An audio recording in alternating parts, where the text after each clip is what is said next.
2020 was supposed to be expanding my horizon, try like freelancing for a little bit, and then there's coronavirus. With all this time you have at home, what can you do? File your income tax lah! By right, anybody who earns 34,000 or more would have to declare their income and pay for income tax. It is actually illegal to not file your taxes because then you might have to face the consequences of getting summoned or going to jail or both.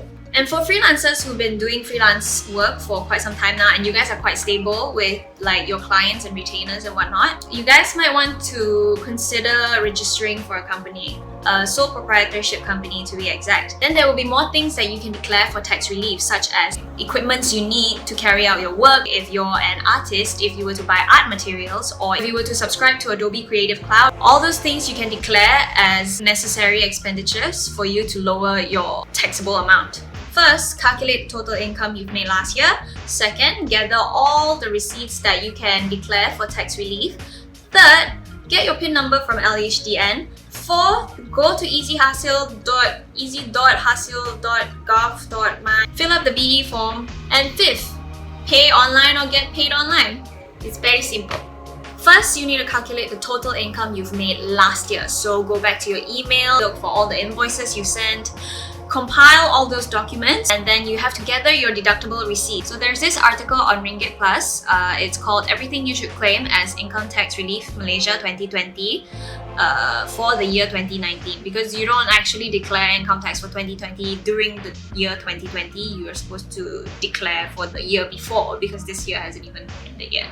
Apparently, things that can reduce your chargeable income includes expenses on self, parents or spouse, education, medical expenses for serious diseases for self, spouse or child, purchase of reading materials, electronics, sports equipment or internet subscription, charity, breastfeeding equipment, childcare fees, insurance and investment if you have life insurance, and EPF. That's like the standard thing that people declare. So after you know what you can deduct, gather all the receipts for all the things that you want to declare for tax relief and keep your receipts safely for like 6 to 7 years. Was it 7 years?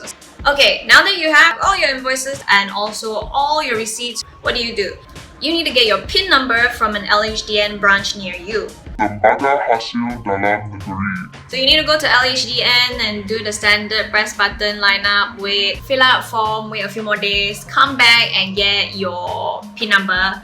And then you want to go to easy.hasil.gov.my. If your company were to be a sole proprietorship company, you can declare your income in your personal income tax form, which is the BE form. Fill in all the different numbers in the right section and it will automatically calculate everything for you. After you've filled up your income tax form, you don't have to submit it right away. To make sure that you've declared all your tax reliefs, and before the end of April or whatever the deadline is, just submit your BE form whenever you feel like you're ready to submit your BE form, and then you can make payment for your income tax via e-transfer.